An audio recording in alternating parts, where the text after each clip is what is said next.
Maya, we've decided you're not fit for management. You'll handle storage and inventory from now on. My brother Ethan said it right there in the office, in front of everyone, the assistant manager, 2 servers, the head cook who'd known me since I was 16. My father stood behind him, arms crossed, not looking at me. I felt every pair of eyes on me, heard the whispers starting before I even left the room.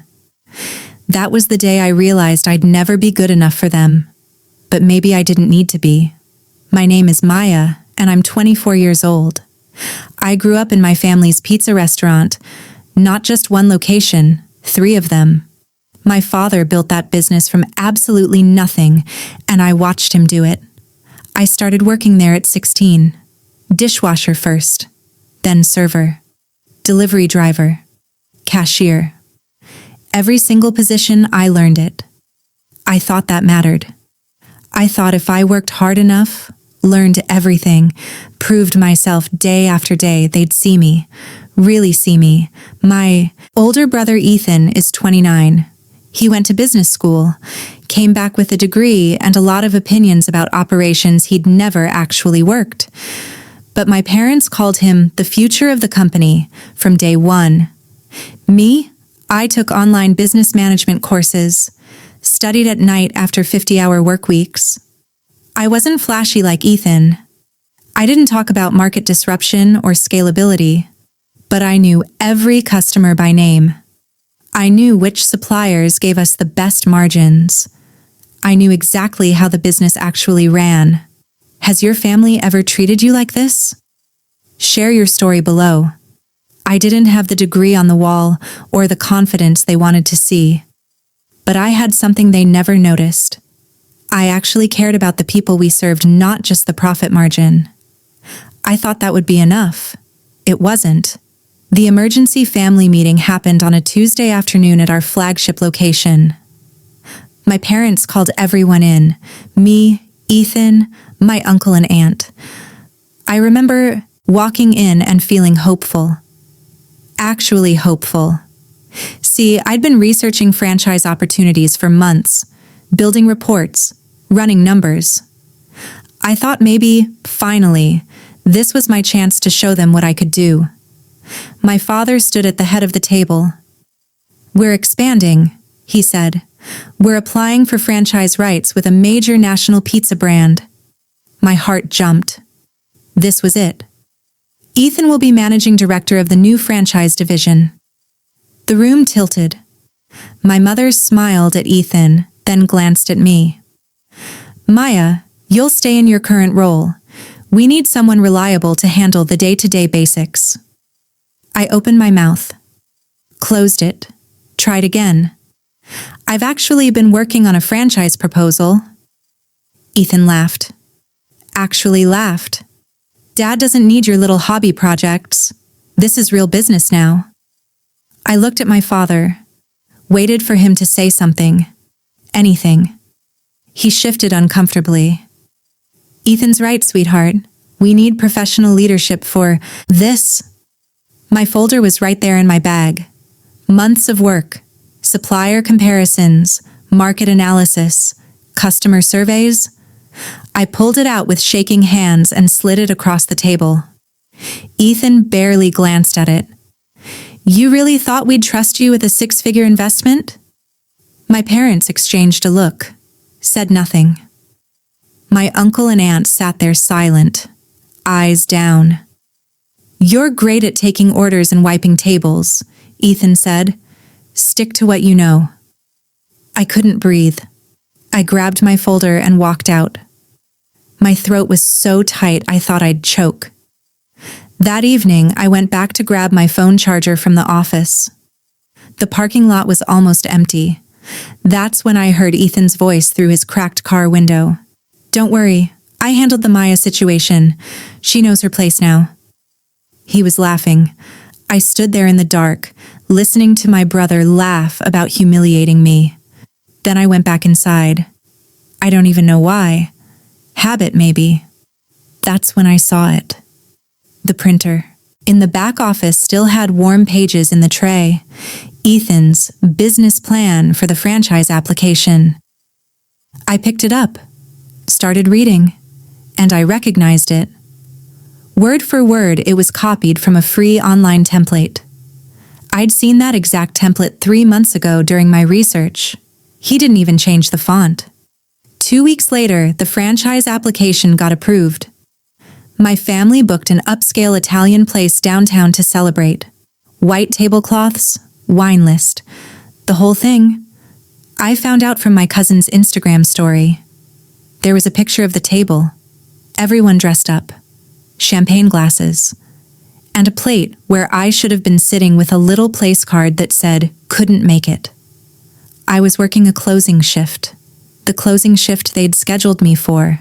My father had texted me that morning asking me to drop off some paperwork. Urgent, he said. So after my shift, still in my work clothes, I drove to the restaurant. The hostess looked uncomfortable. "I'm sorry, Mr. Rodriguez said the party is complete." I could see them through the window, the empty chair. My mother noticed me standing there. She gave this awkward little wave. She didn't come out, didn't invite me in. Then Ethan stood up, raising his champagne glass.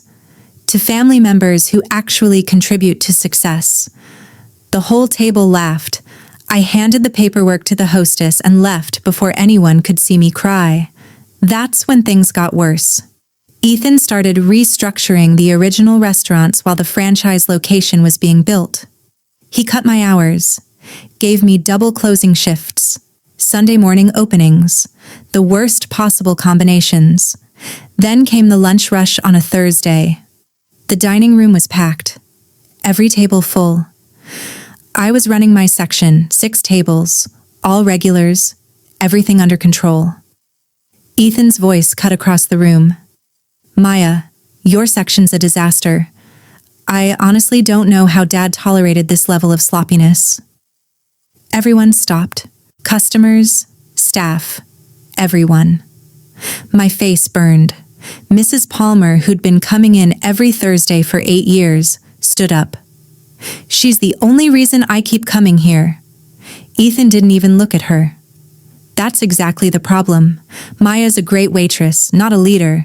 She's reached her ceiling." He demoted me that afternoon, put me on training duty for new hires. The irony was I was actually great at training. I loved teaching people. But that wasn't the point. The point was humiliation. Later that week, Carlos, our dishwasher, pulled me aside. He'd worked there 12 years. "He's trying to push you out so you quit," he whispered, "so they don't have to fire family." I knew he was right, but I wasn't going to quit. The final betrayal came when the franchise corporate office needed detailed operational history. 3 years of records, inventory tracking, sales patterns, customer data. Ethan suddenly got friendly. "Hey sis, you kept all those records, right? Mind if I borrow them?" I hesitated. I'd built that tracking system myself. 2 years of work. Every supplier relationship, every seasonal trend, every customer preference pattern. But some stupid part of me still hoped. Still thought maybe if I helped, they'd see my value. I gave him the binder. A week later, the franchise rep came by. Middle-aged guy in a polo shirt with the corporate logo. He was touring the kitchen when I walked past. "Ethan's incredibly detailed tracking system is exactly what we look for in franchise partners," he was saying. I stopped. "That system is actually mine. I built it over 2 years." The rep looked confused, glanced at Ethan. Ethan laughed it off. "Maya helped input some data, sure, team effort." My father appeared from nowhere. "Let's not make this awkward, we all contribute." They erased my work right in front of me. I walked out through the back door, got in my car, sat there for 20 minutes, and something shifted. I stopped trying to earn their approval. I went home and started documenting everything. Screenshots, dated files. I got written statements from coworkers about who really built what. Then I called Professor Chen from my online business management program. I need advice, I said. What they didn't know was that I'd been building something they couldn't see. For 9 months, I'd been doing freelance restaurant consulting through an online platform. It started as side income, $20 an hour helping small restaurant owners optimize their inventory systems. But it grew. I helped 15 small businesses turn around their operations, built a real reputation, and I saved every penny, $43,000, completely separate from my family, money they knew nothing about. More importantly, I'd built a relationship with James Chen, a district manager for a competing major franchise. He'd hired me to consult on an underperforming location. I boosted their sales 40% in 10 weeks. When that project ended, he'd shaken my hand and said, "If you ever want your own place, you call me first." I'd kept his business card in my wallet ever since. I also discovered something interesting about franchise applications. They're competitive, multiple applicants per territory. Ethan wasn't the only one approved. He was just first in his territory. The brand was opening 8 new locations in the region. I could apply for a different territory. They didn't own the whole franchise. I'd already started the application process 3 weeks earlier. Built a completely separate business plan using my real consulting portfolio, not a single cent of family money. I called James on a Wednesday evening. My hands were shaking. "You said to call if I was serious. I'm serious." He remembered me immediately. "The turnaround specialist. What are you thinking?" I explained the situation, carefully, without bad-mouthing my family too much. "I've seen your work," James said. "You're better than half the franchise owners I manage. Send me what you've got." He helped me refine the application, added his recommendation to corporate. I submitted everything: business plan, consulting portfolio, financial records, 12 reference letters from businesses I'd helped. Then I waited. Meanwhile, Ethan's franchise location got approved for build-out. Construction started. My family threw another party. Again, I wasn't invited. I was in the kitchen at the original restaurant, prepping for dinner service, when I heard voices from the office. The door was cracked open. My father's voice. "Thank God we have Ethan. Maya's sweet, but she'd have run this into the ground in 6 months." My mother. "She's just not ambitious like her brother." My aunt. "Maybe she'll marry someone successful and be happy that way." Laughter. I stood there with a container of mozzarella in my hands, listening to my family laugh about my limitations. But something was different this time. I didn't feel sad. I felt determined. The next day, I got the call back. Franchise corporate headquarters wanted an interview. I scheduled it for the following week. Told my family I was sick. James coached me by phone the night before. "Don't just pitch profits. Show them you understand community." The interview was in a conference room downtown. 3 executives, expensive suits, serious faces. I brought my portfolio, my track record, my plans for community engagement. They asked hard questions. I answered every one. At the end, the woman in charge leaned back. "Most applicants have MBAs but no actual restaurant experience. You've lived it." I walked out feeling something I hadn't felt in months. Possibility. A week before Ethan's grand opening, my father called. "Maya, it'd mean a lot to have family there supporting him." "Of course," I said. "What time should I arrive?" "Well, we need you to work the event. As a server, in uniform." Silence. "As family or as staff?" asked. "Don't be difficult, Maya." That evening, my phone rang. Unknown number. "Ms. Rodriguez, this is Amanda from Franchise Corporate. Congratulations. Your application has been approved." My hands went numb. She kept talking. "We have 3 available territories. One is about 5 miles from your brother's approved location." "I'll take that one," I said. "You don't want to hear about the other." "That one. Definitely that one." I hung up, looked at myself in the bathroom mirror. I'm done being invisible. Ethan's grand opening was on a Saturday. Huge family event. Balloons, local news coverage, my parents in their best clothes. I didn't show up. My phone blew up. Text after text. Where are you? You're embarrassing us. Maya, answer your phone right now. I was 5 miles away, standing in my own property, signing lease documents. James stood beside me as I signed page after page. My hands shook, but I signed. 2 weeks later, Ethan heard rumors. A fall or competing franchise opening nearby. He didn't know who owned it, just that it was close. He called an emergency family meeting at the original restaurant. I showed up. Calm, sat down at the table. My father was furious. Where have you been? You completely abandoned your brother's opening. I looked at him steadily. I was at my own opening. Silence. Ethan leaned forward. What the hell are you talking about? I pulled the folder from my bag, slid the franchise approval letter across the table. I was approved for my own franchise location. I signed the lease 2 weeks ago. My mother's face went white. Ethan's face went red.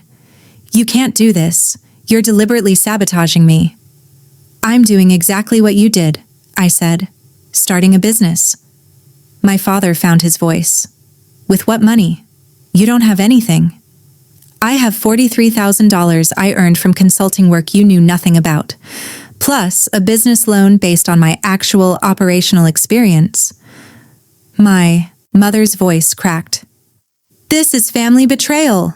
My voice finally rose. Like celebrating without me? Like erasing my work? Like telling me I'd reached my ceiling? My uncle tried to play peacemaker.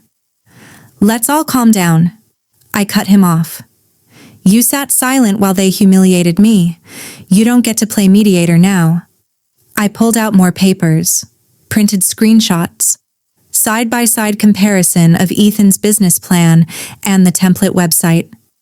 You plagiarized this, word for word. My father's face went pale. Ethan scrambled. I used it as a framework. That's what templates are for. And you used my operational tracking system without credit. Want me to show them the timestamps on my original files? Silence. The door opened. James walked in. I'd texted him to stop by. Sorry I'm late. Just wanted to check on our newest franchise owner before heading to the regional meeting. He shook my hand professionally, introduced himself to the table. My father tried to recover. We're all very proud of Maya's initiative. James smiled. Pleasant but pointed. That's interesting. She mentioned you didn't think she was management material. No one spoke. I stood up, gathered my papers. My mother reached for me. Honey, maybe we were too hard on you, but this... I stepped back. Don't. I didn't come for apologies or reconciliation. Then why did you come? My father asked. To tell you in person that I'm done waiting for your approval. I don't need it anymore. Ethan changed tactics, desperate now. Fine. You want respect? Let's merge operations. Work together. I almost laughed. So you can take credit again? So I can stay invisible? No. My aunt had tears in her eyes. You're choosing revenge over family. I'm choosing myself. You're the ones who chose business over family a long time ago. I pulled out one more document. Location analysis. My territory has higher foot traffic, better demographics, younger population. Ethan's face showed he understood. He was at a competitive disadvantage. My father picked up my business plan, started reading. His expression changed as he saw how thorough it was. More thorough than Ethan's. I looked at all of them. You'll hear about my success, but you won't hear it from me. I walked out. James followed me to the parking lot. That took guts. He said quietly. That took years. 4 months passed. My franchise opened 3 weeks after Ethan's. My grand opening was smaller. No family, no fanfare. But it was mine. I focused on community engagement, sponsored local school fundraisers, youth sports teams, partnered with the food bank. Customers loved it. They loved that I was there, on the floor, learning their names. My numbers exceeded projections within the first month. Ethan's location struggled.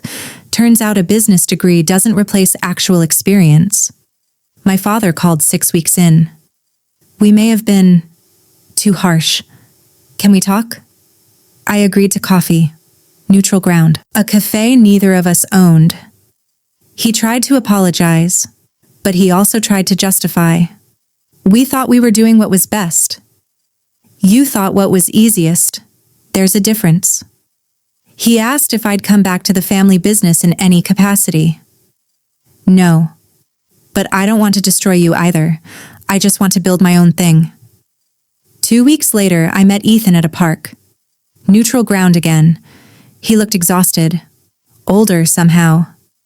I didn't think you actually had it in you, he said. I know. That was always the problem. He was quiet for a moment. Your place looks really good. Thanks. I hope yours picks up too. I meant it. Revenge wasn't the point anymore. Family dinners resumed eventually. Every few months. Holidays. I come on my terms now. I'm polite. Sometimes even warm. But never vulnerable. Never seeking their validation. We coexist. I built my own team. Employees I actually value. People I promote based on ability, not assumptions. I'm planning my second location, now. For once, their silence didn't hurt me. It freed me. I finally understood I never needed their approval. I just needed to approve of myself. So that's my story. It's been 14 months now, and I just signed the lease for my third location. My family? We're civil. Sometimes we even laugh at the same jokes. But I'll never forget what it took to get here, and I'll never go back to being the invisible one. If you've ever been underestimated by the people who were supposed to believe in you most, do me a favor and hit that subscribe button. Drop a comment and tell me where you're watching from. I actually read every single one, and I love hearing your stories, because your story deserves to be heard, even if someone made you feel like it didn't. Thanks for listening to mine. See you in the next one.